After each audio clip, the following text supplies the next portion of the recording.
Hey everybody, this is Jeff from Game 411, and we're playing a little bit of Resident Evil Mercenaries today. And I'm here to answer the age-old question, can you die and still get an S rank? I personally think that this Mercenaries is a little easy compared to all the other ones, especially compared to the original Resident Evil 4 Mercenaries. But you can kind of be the judge of that. The characters having the power-ups, I mean, Krauser had a, or not Krauser, Wesker in the original Resident Evil 4 Mercenaries had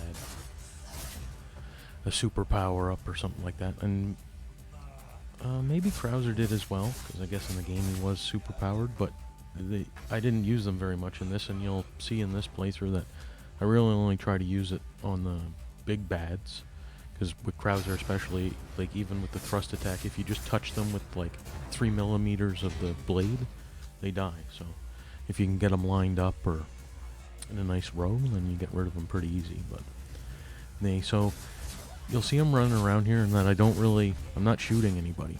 I'm going from guy to guy. The knife, sometimes I'm missing like that, but the knife,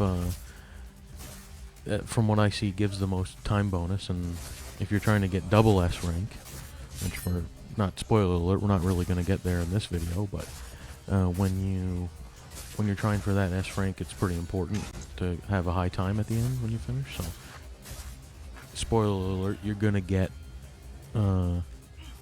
keep saying spoiler alert, I guess. You're going to end up getting 150 combo, and you're going to have 8 to 10 to 12 to, I think the most I've had with Krauser is maybe 14 minutes in the village. You beat all the enemies and you still have 14 minutes left over, so that's how you get 1,000 points every second. So that's how you really rank up your or rack up your high scores. But in this we go from guy to guy, we hack, we slash. I'm always, because I'm used to playing in the campaign, I'm always tapping L1. I play on the PlayStation, and I'm always tapping that, like, let's say every 2 seconds or something, because in Mercenaries especially, you're going to have incoming attacks. You're not going to see them. The option to parry them is going to come up for a second, so if you end up in tight quarters and all that, it really helps out. Sometimes you end up getting behind a guy and stabbing him in an animation, and it pulls you out from getting hit from somebody else. So it works out pretty good. This is a really loose run. You can see some guys I'm hitting like 3 times after they're already dead. I like to make sure they're really dead. I think that's pretty important. That's almost a skill you can extend to most video games. Let's say you're playing the Resident Evil 2 remake, and you know, because you've done it like 500 times, that a normal zombie, and you shoot him and he dies in 3 bullets. I like to put 5, 6, 12 bullets into that guy, because we know that bullets aren't limited, and we can always find more. Oh, nice line up. Sometimes you can move little arcs with your view there, your left stick, and swing the knife like, not 180 degrees, but like 165 degrees. You just hit 4 guys, and you're doing like a Three Stooges bit with your knife, getting all the guys at once. They just keep coming, you know. They don't move around, and they're basically lining up.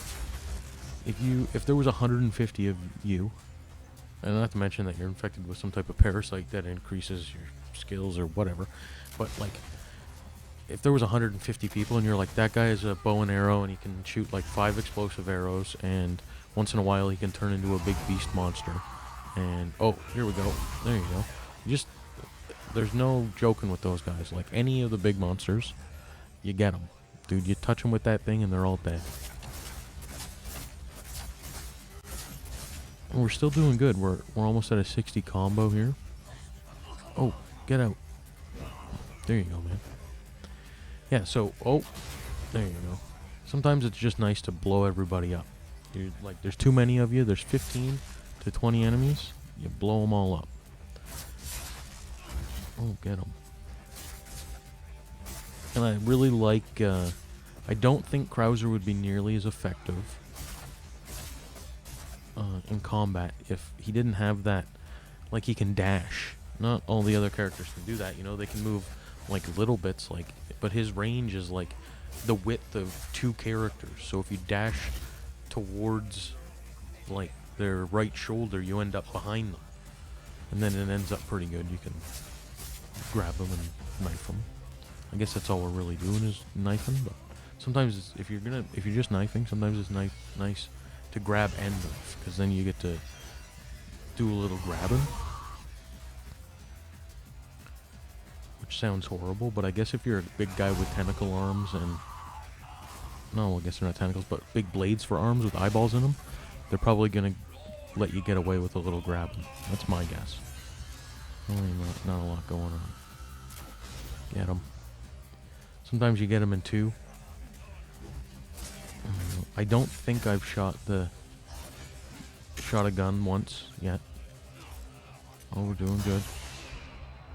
And if anybody doesn't know, the flashbangs kill any exposed parasite. So if it's a whip head with the blade on the end, or one of those big tentacle sucker things, then that can rip your head off, they just die. So if there's, like, you see a bunch of those exposed, like, that's why I don't worry about the red guys anymore, especially as Krauser, because you end up with so many flashbangs. But with the different types of exposed parasites, like the red guy with the lantern will make everybody that's there, he rings the lantern and they all turn into exposed all the parasites bust out of them. So you can, even if you wait and he does that, then you can kill like 6 guys all at once. Now we're doing good here. We're almost at 90. We're doing really good with the combo. I find the hardest thing in the castle level is keeping the combo from like 5 to 7.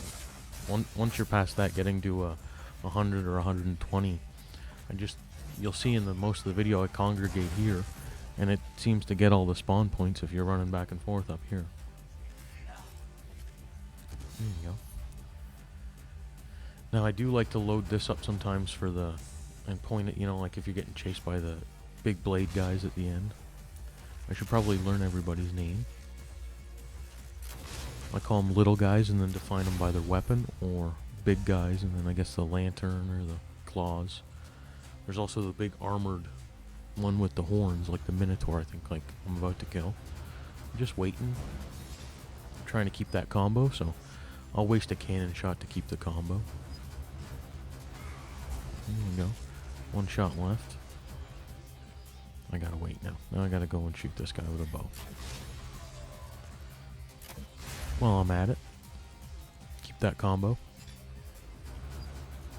And there. Sucker.